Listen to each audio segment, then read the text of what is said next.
some of those people, I swear, are just put here to not learn anything so that we can see how far we've come, but also to challenge us to have empathy and compassion and acceptance for where they're at. It's our growth. And that's the only bit that really matters. Why am I judging them? Can I give them the benefit of the doubt? And can I take some of my conditioning and park it whilst I actually get to know a little bit deeper about what's going on here? Welcome, beautiful beings, to season 2 of the Cosmic Love Antenna podcast with your host, Harrison Ma. This podcast sets the loving intention of creating the mystical space needed to pull back the layers restricting health, alignment, and love. Now let's walk you home to your cosmic spiritual heart space. Good evening, morning, afternoon, magical beings, beautiful souls. Welcome back to the show and another divine, I say that word very intentionally today, divine conscious chat with myself and a powerful soul who I'll get the pleasure to introduce in 2 seconds. But for all of the new souls that are either joining for the first time or reoccurring tribe coming back to tune in, first of all, I love you very much. Secondly, a reminder, if you get value out of this chat today, please share this far and wide with a friend, a family member, a lover that you think it can give value to. I'm always open to your insights, your perspective, your feedback in reviews on Apple and Spotify. That also helps the show. And make sure you stick around to the end, listen to the end to soak up all of the Amanda goodness today. Speaking of Amanda, I have the lovely Amanda Kate here on the show today talking about being a divine, messy human. Amanda is a kinesiologist, a mentor, a life coach, and said divine, messy human. We're going to be talking about what that means. What is the divine spark? How does our humanity have beautiful purpose? The dark nights of the soul, the spiritual paradox, and so much more. Amanda, welcome to the Cosmic Love Antenna. Oh, thank you so much for having me. I'm so excited to be here. I've been looking forward to chatting with you, so can't wait to get into a deep dive. I call it, Amanda, I was sharing this with you before we started recording, I call it a cosmic dance. Yes. And it's really, well, I won't spoil it. We'll see how we go. So Amanda, let's start this conversation, I think, with the obvious question, and then we'll go from there. What does it mean to you to be a divine, messy human? I think that for so much of my life, I shut off that connection to the divine because my connection to the divine didn't look like the church connection to the divine, which is what I was raised with. I fought against all of the messy bits of me, and I denied them and I suppressed them and I hid them away because I was ashamed of them. And I really struggled in my human existence. And since waking up, which I don't really like that term, but it's the only one we've got right now, since I started to reconnect to the divine, admit that I am part of the divine, and explore what that means to me to be in divine connection with my own spirituality and my own power within that collective.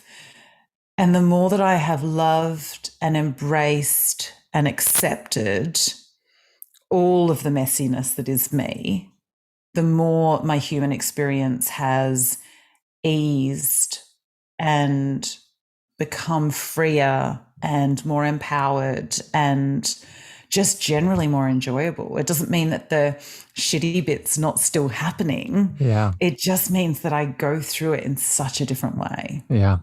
It's a beautiful, beautiful outline thus far, my friend.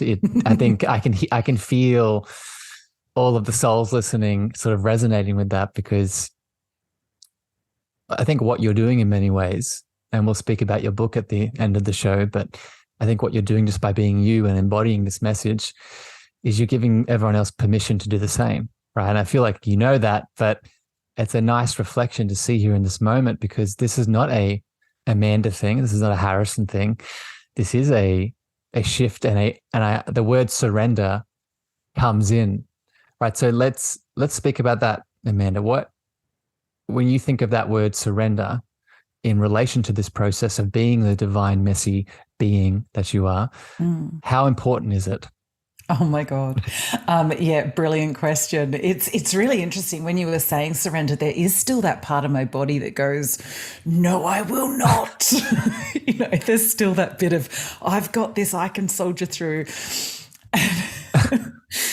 And I love that because it shows that humanity. It shows the messiness. It shows that ego part that goes, no, seriously, like we've got this, not the bigger, wider. Yeah.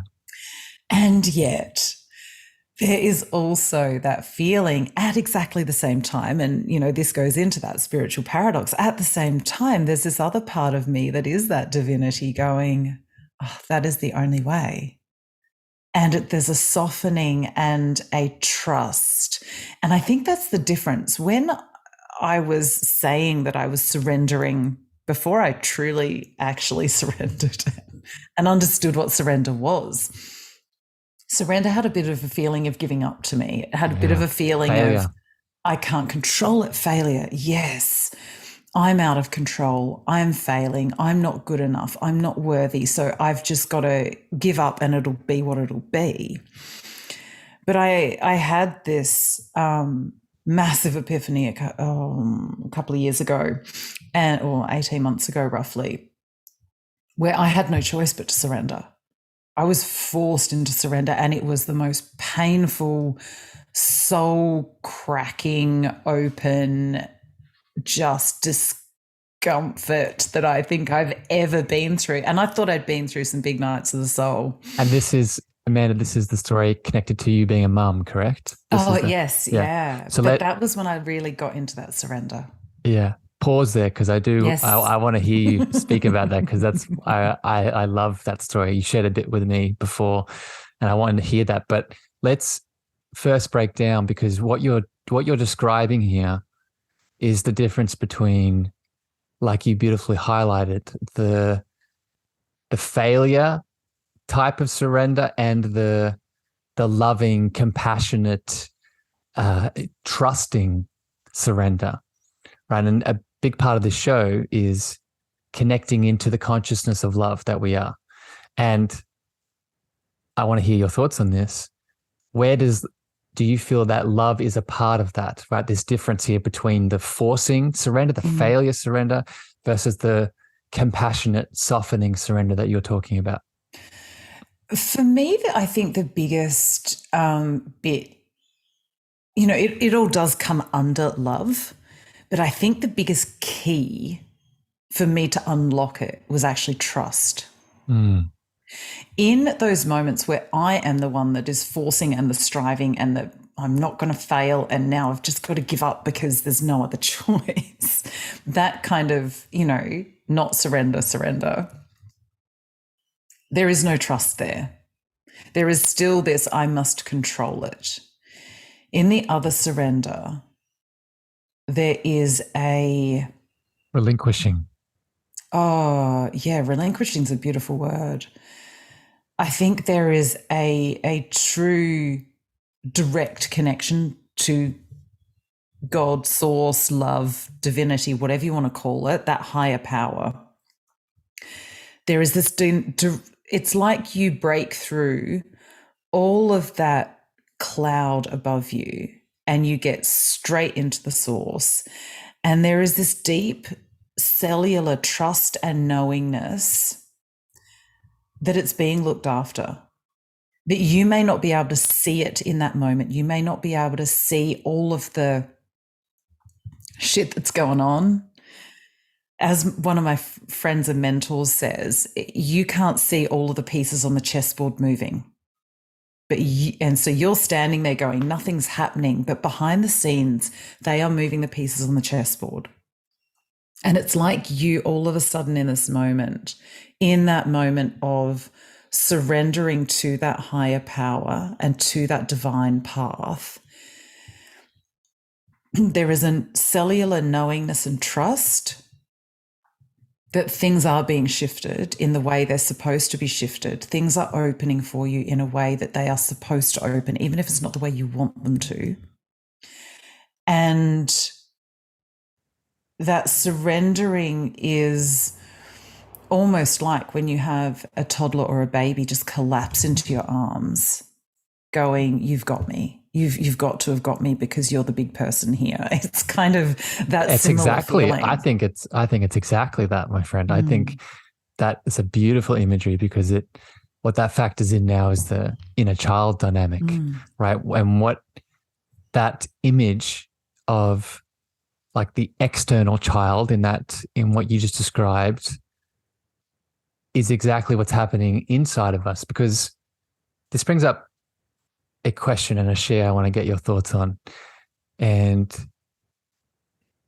this is just from my journey, and this might be similar for you because I know you had that religious upbringing, especially. It's nice for people that haven't noticed yet, Amanda has a beautiful Australian accent. So she's on my side of the world. So we have very similar cultural upbringings too. So I've come to understand, my friend, that a big reason why that divine surrender that you were just speaking about took me so long to accept was because I was traumatized around religious dogma and separation of that divinity. So let me expand on this a little bit more. So and again, I never want to throw hate on all religious systems. I think there are beautiful mystical foundations of all of them, but there's a lot of dogma, fear consciousness. And part of that fear consciousness teaching was that God is a man on a cloud outside of me keeping score. And that was deep fear. So each point of surrender that I had the opportunity to lean into came with that same fear because I felt I was being judged.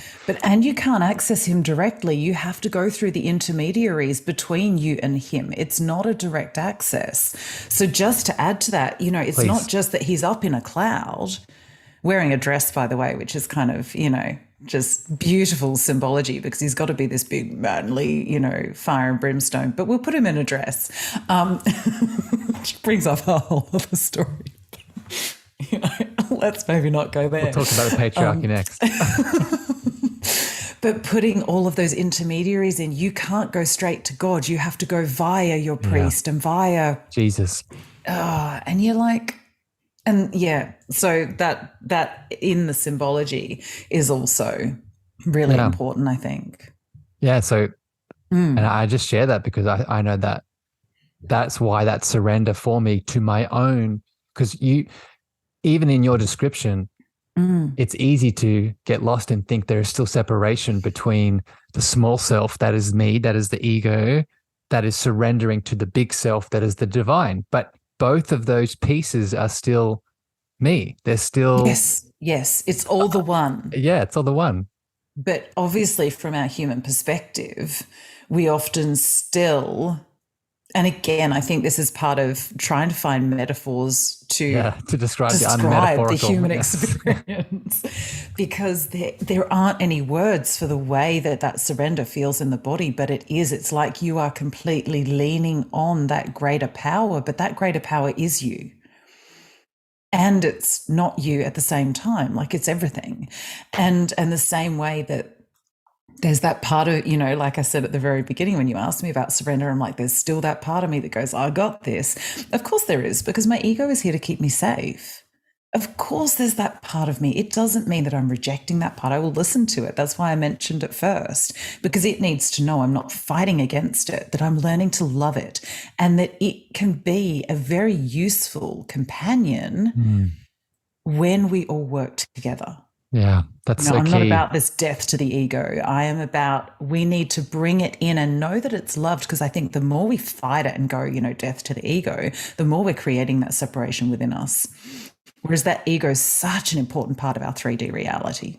Yeah. So underline everything you just said, my friend. So important, because that's, again, another limiting belief within this spiritual awakening community that I and you are a part of, is that we need to push away that small self to only be in the divinity. But this comes back to what I think your message is, and a part of your book, and everything we're talking about here today is that there is not just value in the humanness, but, and this is maybe where we can go next here, the humanness is where we start to express the divinity through, right? Let me give an example, and then I'll get your thoughts on this. This is I think the monk on the mountain sort of conundrum is we could go up into the mountains and we could connect into that divine presence and be that monk in that eternal oneness. And then our life comes to an end. We could very much do that. But there is no purpose in that. There is the internal purpose, but there's not we're all here as a collective on an evolution. So what are your thoughts on this, my friend? What comes up? I think for me that's exactly what I'm here doing and I think it's kind of going to be something along the lines of that for my next book, really, is about how do we live that spiritual life? If I got up in the morning and did all of the spiritual practices that I know and I'd love to do every day, I wouldn't have time to eat, sleep, fart, go to the toilet. Like, there'd be no time for any humanness, because I'd be literally that monk on a mountaintop. It'd just be that I'd be sitting in a city doing it. We need that human interaction, and humans are built to have that interaction, to have people that they love and that they love less, that they need to learn lessons from and learn how to accept, even if they don't understand them or whatever. There are always people that we need to interact with, because that's what adds the richness. Yeah. I described it to one person I spoke to like this tapestry. And if you're the monk on the mountaintop, you've just got a beige rug on the wall. Like, there's no depth, there's no color. There's it's a bit boring. The challenges and trials that we go through add the color and the texture and the depth and the highlights and the dark and everything. And we're not just here. Clients come into me and they go, I want to be happy. And I go, it's very one-dimensional. I don't use that word, of course. I can say that here. But, I sort of go, if you're happy all the time, you need medication because you're manic. What we want to be able to do is express and feel all of the emotions across all of the spectrum. And we need to be able to accept all of them as part of our human experience and learn how to work with our unresourceful behaviors to learn why they are there, how they kept us safe, to learn to love them, and then to learn to bring them back into the fold as nourished and nurtured and loved parts of ourselves, so that we can express ourselves in healthier, more resourceful ways. And that's the life lesson. That is the color and the texture. I still screw it up regularly. And I recognize it quicker and quicker. And my dark nights of the soul come less often. When they do, they still, give me a great big smackdown, and I'm still in that darkness. But because of the work I do and the people that I have around me, I'm getting out of those dark nights much faster. It might be 24, 48, 72 hours instead of 3, 6, 9, 12 months. Yeah. Well, and Amanda, this brings up a insight here I want to share. I think, and this is a limiting belief that I've had, that I've come to see more than, when we are in those dark nights of the ego or the soul, however you want to name it, and we can feel like we can't do the things until we get out of it. And the deeper that I go into this connection into my loving divinity, I realize that loving divinity, I call it the container of love, is the container of love that holds all of it. So what this means is that from a very practical human lens, I have the potential inside of me to take a step forward, being the whole thing at once. So let me say that another way. Let's say that I am having a dark night of the ego, and there's this trauma that's coming up, that's moving through me, that I'm feeling it heavy in my body. And at the same time, I have a client that's coming in 5 minutes, and I don't have time to go sit on my mat and go delving into the shadows. So what are my options here? Is it to repress? Is it to ignore? Or can I be that container of love that holds both the shadow and my light in the same instance to show up, in this case, for the person I need to show up for? Do you resonate with that, my friend? Absolutely. I think I always figure whenever people come, it is that divine timing. So if I do happen to be, luckily, actually, my last few dark nights have happened to be when I'm relatively quiet, which I think the universe also maneuvers. So again, I think if clients are coming when we're in those times of struggle, it's for a reason, for them and for us. There is something that will go on in that session that highlights for us as well. Or it might just be that there's a similarity, a connection there.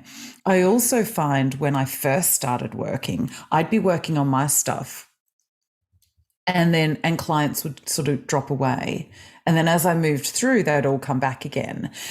And then it got to a point where I could do it simultaneously. And so I was working on my stuff and clients were coming and I was holding the space for both. So again, I think it's that expanded container.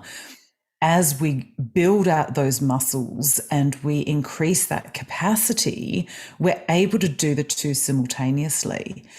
And depending on what it is that I'm going through, funnily enough, now depends on whether it is, because it is shorter periods, sometimes it will be that my diary all of a sudden will clear and everyone will swap their appointments to later weeks or online or whatever it is.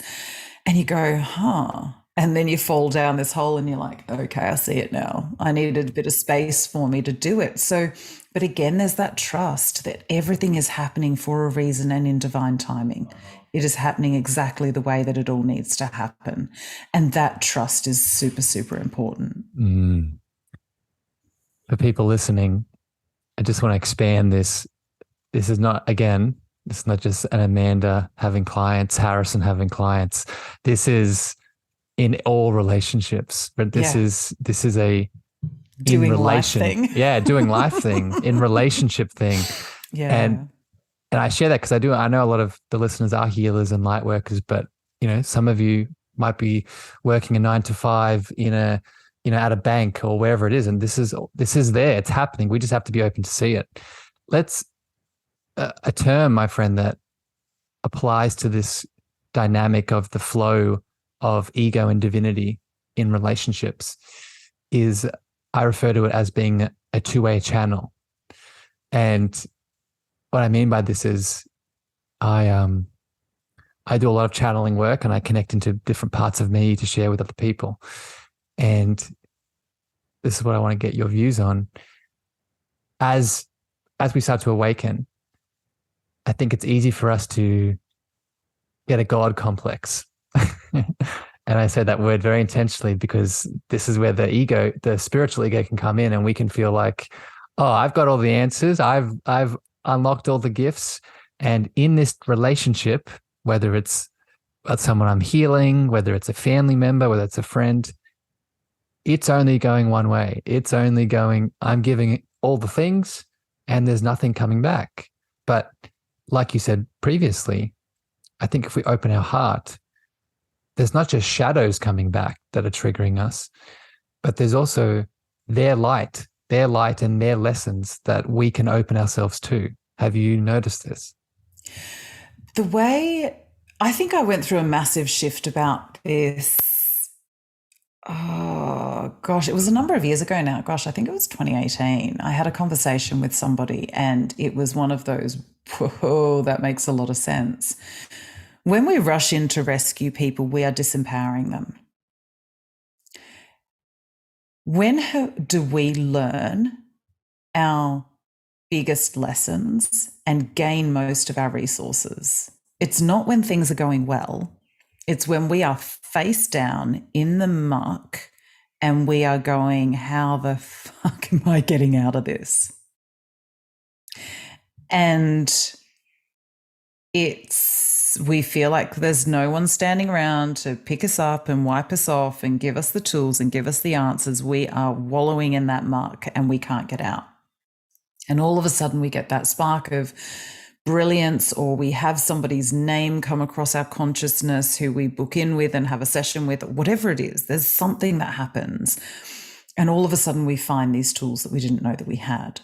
When we rush in and yank people out of that puddle that they've tripped up in, and we're brushing them off and cleaning them off, I've got the tools for that. I can help with that. One, we're being superior.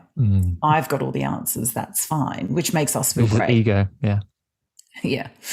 And also we are disempowering them. When we stand back and even if we're standing on the edge of the puddle, look, honey, I see you're down there and I see you're struggling and I see your pain and I do have some tools that could help you. And I trust you. I trust that you have what you need to find your way out of this, but I'm here. And that is the place that is so powerful for both parties to stand in. I, over the last number of years, have unfollowed more healers and coaches than I've followed because of that, because it's like that. I have all the answers, and the shame marketing drives me up the wall. The only reason some of these coaches are telling you that you can make 5, 10, 15 figures a month or whatever the hell they're saying these days is that they are preying on your shame and your vulnerability and your feeling of failure and not good enough, that they are encouraging you into their course to supposedly show you the way, but the way they're making their money is by preying on that shame and preying on your vulnerability. They're not really showing you anything that other people aren't showing you for free. It's just that they've put pretty wrapping around it. And I've fallen prey to more than one of them myself, which is why I see it so damn clearly now. But healers are the same. All of this, I can reprogram your nervous system. This is your nervous system hack. What a load of BS. Your nervous system is trying to keep you safe. And if we don't sort out your issue of safety, then we are never going to be able to just hack your nervous system, because if you don't feel safe, you're not going to feel safe and your nervous system will do nothing.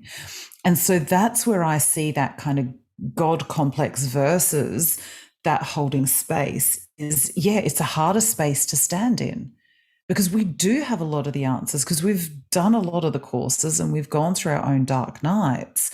And also the more that we trust in the divinity and we trust that that divinity is flowing through all of us, the more we can just hold space to guide them if they need it. Yeah, it's beautiful, my friend. I want to thank you for bringing in that marketing lens, because it's true what you're saying. And I see it. I mean, I think everyone listening knows exactly what you're talking about. And I don't, much like you, I don't have any resentment. And I think we only know I'm really, I'm really connected to, I'm going back to a lot of religious scripture at the moment, because with this view of consciousness, right?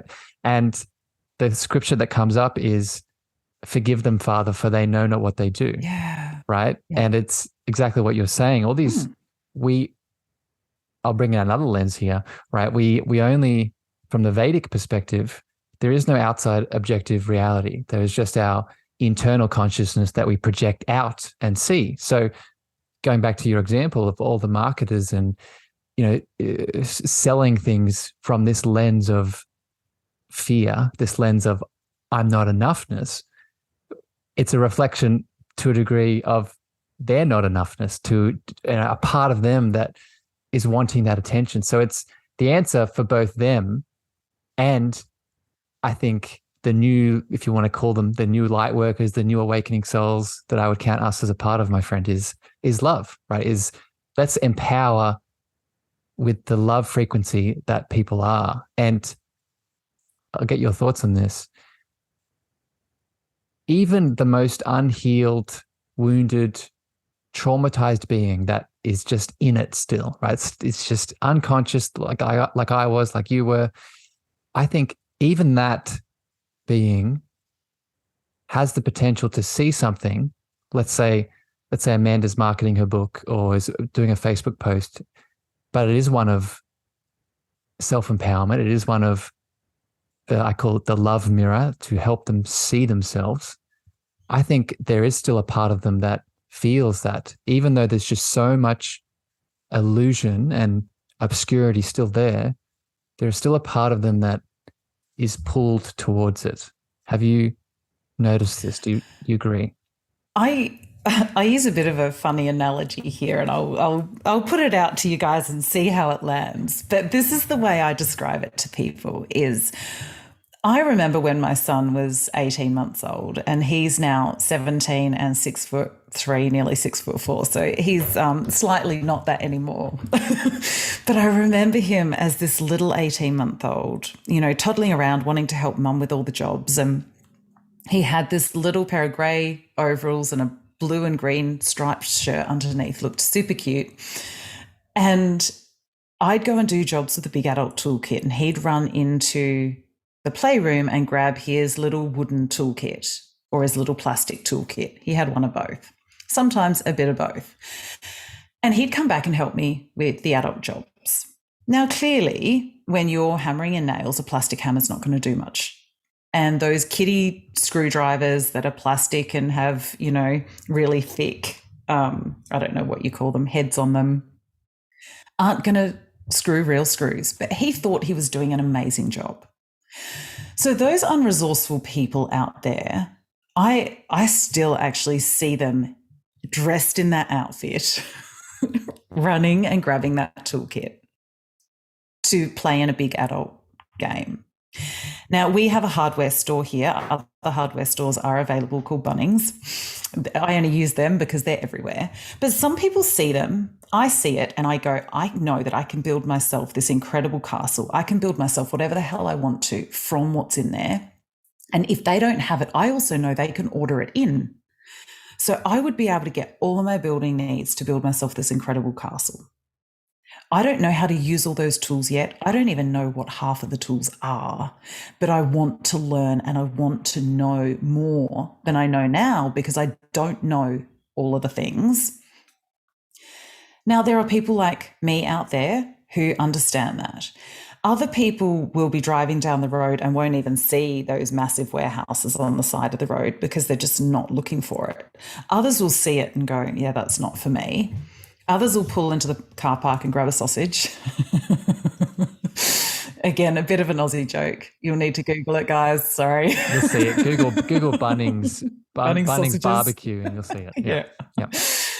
Others will go in and go to the garden section or the paint section or whatever. And wherever people are at, it's okay. That's the way I look at our tools and our resources in life as well. And so some people aren't supposed to see it. Some people are supposed to keep driving past. And it's not for me to judge that. They're just on a different path and on a different journey. Not everyone wants to build a massive palace or castle or whatever with all of those tools and wants to learn how to use them all. Yeah. Some people are quite happy just knowing that they have this little toolkit and that's fine. If I'd handed my 18-month-old a circular saw in that moment, he would have lost a limb or seriously hurt himself. He wasn't ready for it. And so again, there's an evolutionary process. Some of those people, I swear, are just put here to not learn anything so that we can, A, see how far we've come, but also to challenge us to have empathy and compassion and acceptance for where they're at. It's our growth. Yeah. And that's the only bit that really matters. So that's the analogy that I use. It's beautiful. It's a beautiful analogy, my friend. And I want to affirm your suspicion of some people just being here with something in a second, but I think the thing that rises up in me first is we need to take off our superhero mask, right? We need to take off the fixer and the I need to go save the world. You don't need to do anything, right? If God is unconditional love, God is yes to all. If you want to go help people, beautiful. If you want to sit home and do nothing, beautiful, right? It's you are not judged. You are whole and complete in this moment and nothing needs to change. So first it's that. But then have you ever delved into, my friend, the work of Dolores Cannon by any chance? Yes. Okay. Yeah. So in many of her books, for people that don't know who she is, I've done a couple of episodes on her work. I'll put them in the show notes, but just quickly summarizing, she was a past life regressionist, and she did a lot of work helping people understand their past lives, many of them alien in nature. And I'll leave that there. But she understood a type of person that had a life that she classified as an NPC. And what that stands for is a non-playable character, or a non-person character.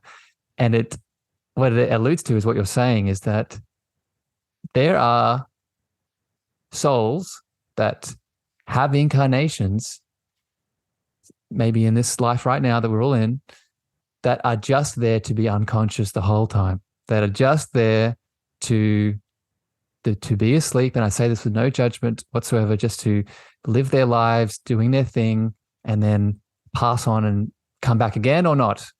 And it's not up to us to decide if that's wrong or right. Yeah, absolutely. And I think the more, as I say, empathy, compassion, and acceptance we can have for them, the more our life becomes enriched, because we're not standing in judgment. It's so easy to go straight to judgment. And the more and let's face it, actually, we all go straight to judgment because that is a human trait. What it is picking up, oh, hang on, I've gone into judgment, but that may not be their life path. And I think that's the other bit that we need to understand about our humanity. All of these traits that we say, I should be a non-judgment. Well, I remember doing a public speaking course, again, biggest waste of money ever, but that's a whole other story. Really? It was. Anyway, it's a whole other story. It was, again, one of those really well packaged things that you did not get any of what you paid for and signed up for. But the one thing I did pick up from it was they said, everyone is going to judge you within 3 seconds of being on stage. And some of the audience, it will take you that whole time to basically win them back over. But as a woman, the first thing they do is look at your shoes. And it's interesting because as a woman, that is one of the first things you notice in people, especially if they're fabulous. You notice their shoes, or I do. And I went, isn't that interesting? But when I take that into that judgment space, we do give people the once over and put some judgments on it. And that's a really human thing to do. What is the power tools thing to do is to start going, hang on, I'm in judgment. Why am I judging them? Can I give them the benefit of the doubt? And can I take some of my conditioning and park it whilst I actually get to know a little bit deeper about what's going on here? Well, and Amanda, I think to take this even deeper, when we are judging and we have one finger pointing outwards, there's also 3 fingers pointing back. Of course. Right? So whenever I judge now, it's always, yes, park it with love, but then ask myself, am I judging that person because they are innately flawed for whatever the reason I'm deciding in this moment? Or is what is happening, is there a shadow piece inside of me that is trying to get my attention? And because I've been unconscious for so long, I've projected it outside and now that's how it's getting my attention. So some of the money work that I've done with people, this is just a perfect example of it, is you see someone hop out of a Mercedes and you go, you asshole. Yeah. Now, that again is unconscious, and you might use a different word, but a lot of people will see somebody come out of a spiffy car and go, you're an asshole, or midlife crisis, or whatever it is that you think, whatever that conditioning is.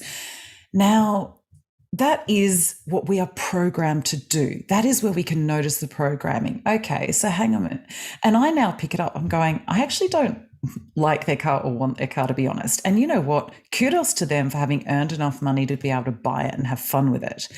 And that's the part that we want to start looking at, is why am I judging them? Is it for having the smart car? Is it for having the money to buy the smart car? Is it because we've just been told that Mercedes-Benz drivers are assholes because not everyone can afford one, and therefore we put them? So there's all of that conditioning. And as we can see through more of it, And I think that's where it goes to with the shoes for women, because we've always, especially once Sex and the City hit and it was all about the Jimmy Choos and the Gucci and the labeled shoes, there is that bit of going, oh my God, they must have cost a bomb. Yeah. And that's where the judgment comes in. So as you can start to notice it, you're going, oh, okay. Yeah. Well, and I love this conversation, my friend. I'm really enjoying this.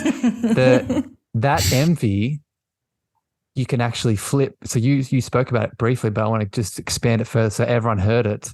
Right? When we are being envious, what we don't often see is, yes, it's the judgment, but we're also saying to ourselves in that moment when we are envious that I don't deserve that. Right? When I say, if everyone is a reflection of the oneness, which is what we've been talking about today, when I say to that person with the Mercedes, fuck them, they don't deserve that, what I'm actually saying is that fuck me, I don't deserve that. So what I can do in the moment, I just want people to hear this, is catch the envy, love it, embrace it. But then, as you said, celebrate that person, because now what you're doing is not just giving them love, you're saying, I deserve that same, I have that same potential inside of me. Right. And I also go to, I don't want the Mercedes, but what would I have if I had that money? Yeah. When that money comes to me, what would I do with it? What will I do with it? How will I spend that?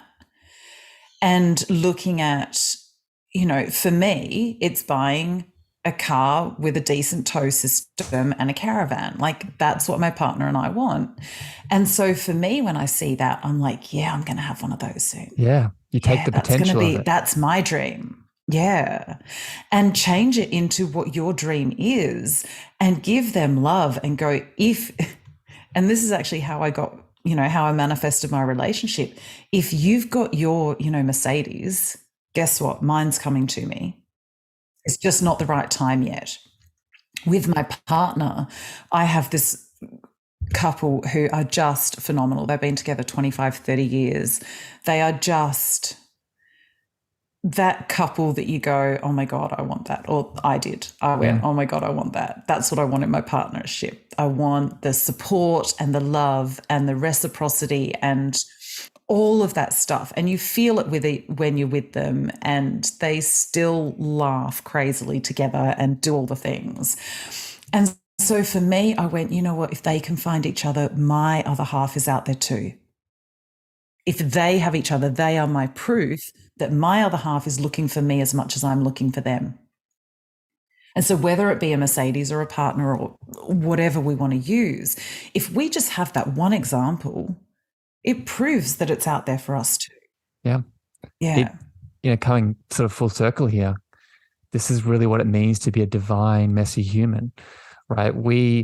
This is both. This is living both. It's in that stepping into and embracing that divinity of that we're all in that same oneness, but then understanding that we deserve to have the unique expression of it, right? We have the same potential, but and we deserve to have the unique expression of that potential in many ways, right? Amanda, I want to go back to something we spoke about at the start, because I want to make sure we get this in before you have to finish here today. And I want to give a little bit of a context for this. This is one of your dark nights of the soul that you shared with me in our pre-chat, and I want to hear you speak about this. And I think, just for people listening, a dark night of the soul is a moment where we can really surrender and move through what the ego thinks is a death and come back into our divinity in many ways. And I just want to share a quote that you shared with me, my friend, to describe this experience.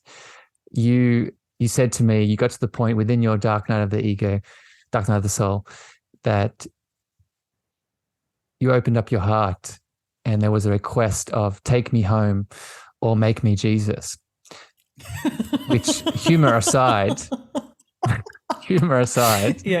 think is profound in many ways. So I'd love to hear you speak about this, Amanda. And I do want to just put the disclaimer. I know there are parts of this chat that we probably can't go deep into because we live in a very highly censored world. But I'd love to hear you speak about this experience. And also, a bit of a trigger warning, because there was that desperation of not being here anymore. And so I do want to let people know with love that that's kind of where I was. Now, I wasn't there in, in quite the desperation that would make me take action, but just to give a pre-warning. So I had something sprung on me by both of my children where I thought I had a bit more time, but it was very sprung on me. And it was on a Friday night.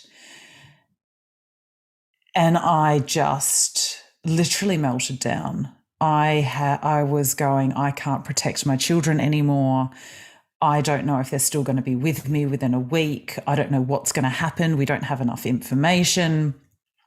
All I was asking for was for them to wait on certain decisions, and also knowing that they had free will choice and they were exercising that free will choice, and that my job as mother was, or as being mum, as doing the mothering, my job as doing the mothering as the verb version of mother was ending, and I had to learn how to be mum.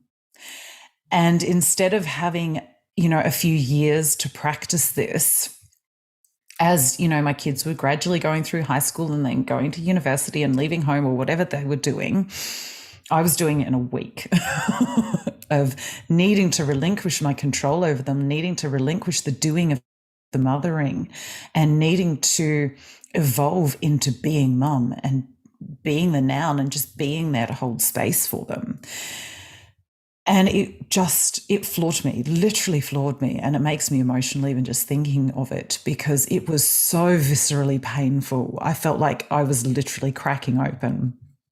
And I remember my partner leading me upstairs, and I couldn't even go in the bath. Usually I'll go in the bath. I just laid on the bed and tried to meditate, tried to get back in my body, tried to just access anything that was bigger than me for some hope. And I just felt like it was dark.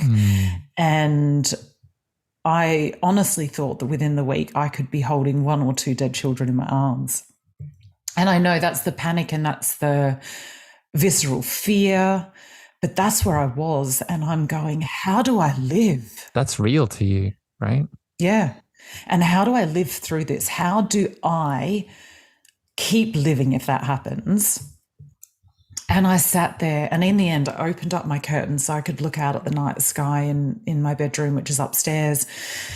And I was literally just rocking and saying, God, you've got to take me home. Take me home. I can't do this anymore. The pain was so real. It was like I was grieving my children, even though they were still here. And sitting in that space, I knew God wasn't going to take me home, by the way, which just made me angry at the time. Because you're already awake at this point. You already know. I know that there is no chance of me just, floating off to sleep and being with God again. But that's all I wanted to do. I just wanted to be in that peace, and that I wanted to be home. And I felt anything but home in that moment. And I ended up screaming at him. I said, you've got to fucking take me home, or you fucking make me Jesus and let me create stuff out of nothing, because right now they're my options. It's one or the other, buddy. And if I'm still here in the morning, I better be manifesting shit out of thin air, because I'm not going to be happy with you. It was that real toddler moment, that real surrender. And I didn't sleep all night. I was literally just praying, and I don't even know what for. I don't know if I was praying for my death or for their life or for all of it and it was just this massive cracking open and surrendering. And my partner was obviously terrified, because he's never seen me in a space like that, and is obviously praying that he never sees me there again, because he just had no clue what to do. In the end, in the middle of that afternoon, it was around August time, so it was really cold. He's going, we are going swimming in the sea. You need to get back in your body. You've told other people to do this. Now it's my turn to take you. And we did. We went in the ocean, and that actually started my cold water swimming, a little addiction. But it was that shock that got me back into my body. It was being in 9-degree water and so stingingly cold. And I clunked back into my body. And it had been like every single cell of me had just cracked apart and been put back together. And I just haven't been the same person since. And yet, some of the stuff I've been through with my kids since has been as deep and as dark. And yet, I've just said to them, I trust you. Yeah. I trust you to make the right decision. And I'm able to hold that space in a way that I never thought prior to that would be possible. So first of all, thank you, my friend, for not just sharing that story, but allowing yourself to be emotional again in that story, because it's one thing to reiterate, to retell a story. It's another thing to really allow your heart to be present. So thank you for doing that. This is the ego death, but this is, I think, the real ego death, not the one where we are judging and blaming and shaming parts of ourselves, but where we are actually in it. And I think for you, even with all your awareness and knowledge around all of this, none of that measured up to the severe pain of the cracking and the dying, right? As you said, the shifting into the mother instead of the mothering. And I want to highlight this for people listening. There is no expectation on what this death is going to look like for you. The only, I think, intention that we should set, as you, I think, came to at the end of it, right? And I want to hear your reflections on this, is inviting in our highest potential, inviting in our highest support, and not being fixed on what that needs to look like, right? Because it sounds like for you, my friend, and tell me if this resonates, when your partner came in, and I think it's very interesting that the element of water was the thing that was able to wash and cleanse and help you back into your deepest truth. That was the support. That was the guidance that came in eventually. And what's the element of the mother? The element of the mother is the emotions, the water. Yeah. So symbolically, it was exactly right. And also it showed that he'd been listening to me, because I had told other people that they needed to get in the water. Oftentimes I would walk the beach and I would just get my feet in the water, but I hadn't done the full cold plunge at that point. And he's like, it's time. And I think in that moment, there is that, it was a really strange one. It was like there were lots of pieces of me all watching it unfold as well. There was that real disembodiment, because there was this part of me, having known this idea of, doing the mothering versus being mum, and understanding that I was already in that transition because my kids are in their teenage years. So it's a natural transition. So I was already navigating that change. I knew my work on this planet was not over by any stretch. So I knew, there was certainly no way that infinite wisdom was going to just let me float off and come home. There was also this recognition that I'm already home. Yeah. Yep. I am home. This body is my home until it's not. That everything is, to a certain extent, predestined. Yes, we have free will choice, but there's a predestiny here. And whatever that destiny is was going to teach me what I needed to know for then the next iteration of my life. And it was like seeing all of these different parts all at once. And then they kind of just got put back together. But all of this happened literally from about 4:30, 5 o'clock on the Friday afternoon till it was just after lunchtime on the Saturday that he took me to the water. So it was less than 24 hours. I remember talking to, because I did book a session with my mentor for as soon as I could. And she said to me, this is the closest to a near-death experience I think you're going to get. Yeah. She said, but I think this is your equivalent of a near-death experience because you were there. And it was just such a bizarre place to be sitting because as I said to her in that session, you know, with all of the shit I've gone through, with all of the stuff I've navigated, with all of the pain and the trauma and the fear, I can't believe that was the thing that floored me.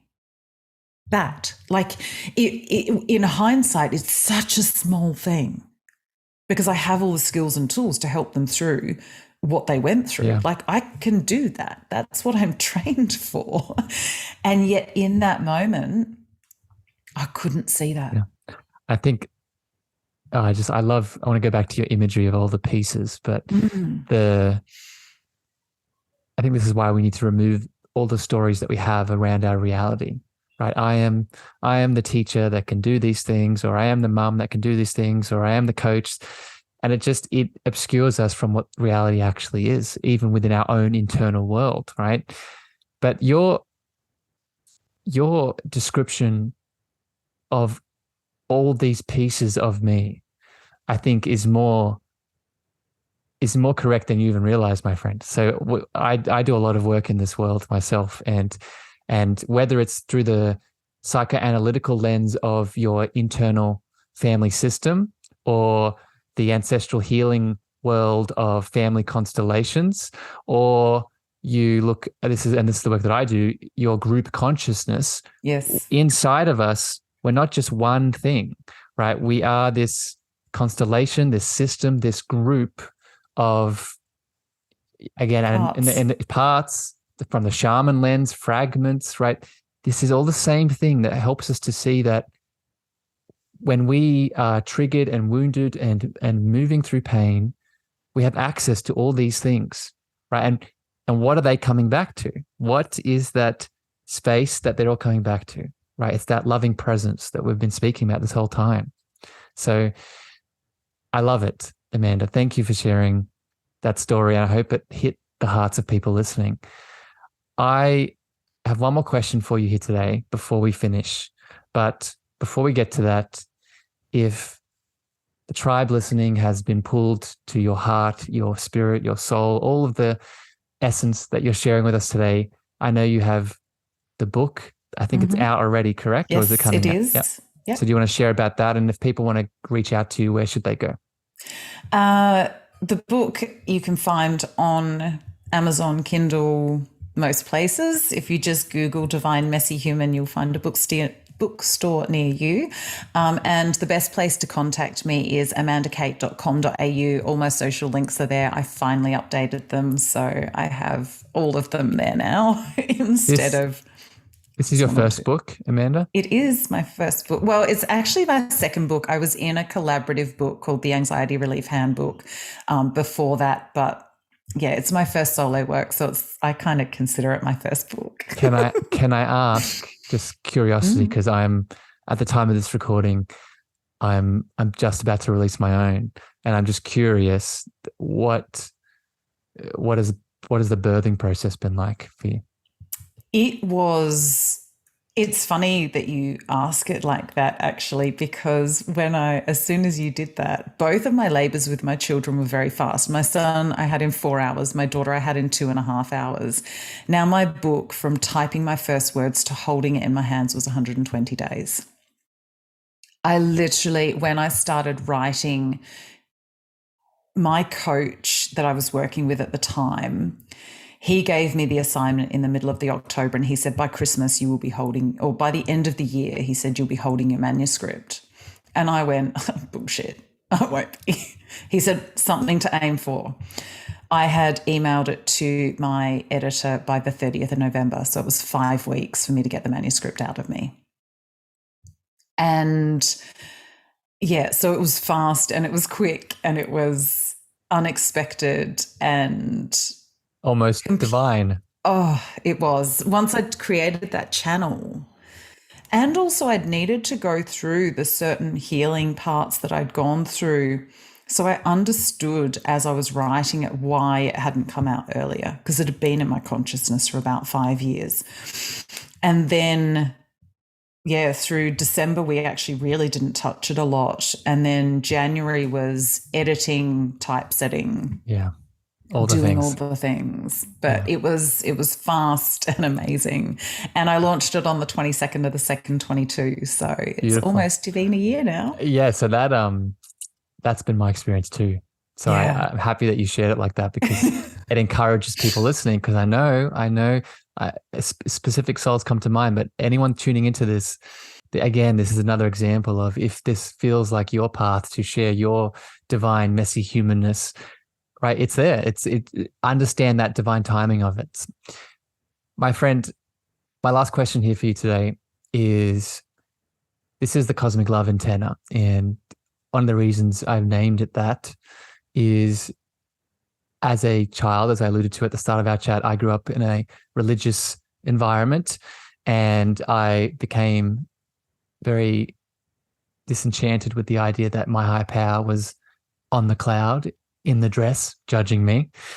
So I became atheist, and then I circled back when I remembered that my higher power was an essence of love.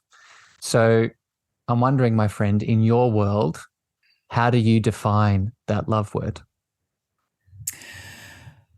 For me, love is that acceptance of what is. It's really about, I think all that we've talked about so far, it is the understanding that we are divine, messy humans, that there is the messiness, that there is the divinity, and that the more we can embrace and accept, the more our human experience is easier. And so acceptance becomes that really big word, I think, in accepting what is, and learning to recognize those triggers and activations and judgments so that we can go, what is that trying to teach me? Mm. Rather than, what does that mean about them? What does that mean about me? Because then we can take more love into the world naturally. Amanda, I love you, my friend. Thank you too. Thank you for your time today. Thank you for your energy, and thank you for the beautiful soul that you are and the work that you're doing in this world. And just, I haven't mentioned this, but for people, people just listening, Amanda has a smile that takes up the whole Zoom page. So if you ever get to connect to her, you'll see it, and you'll see that love coming off her. Amanda, wishing you so much love and light on your journey. Beautiful beings out there listening, thank you for your time and your attention today. If this hit your heart, please share this far and wide. Regardless, we love you unconditionally. Until next time here on the show, we'll see you again very soon. Bye, everyone. Thank you for listening to the Cosmic Love Antenna with me, your host, Harrison. If you gained value or this episode hit your heart, please remember to share this out with a friend, a family member, or a lover. You can also leave your love over on Apple reviews and Spotify star feedback, and this helps me spread my frequency to more souls in need. Finally, if you want to connect with me deeper, want to reach out, interested in coaching, please follow me on Facebook, Instagram, TikTok, and LinkedIn at Harrison Meagher, spelled Meagher. Sending you so much love.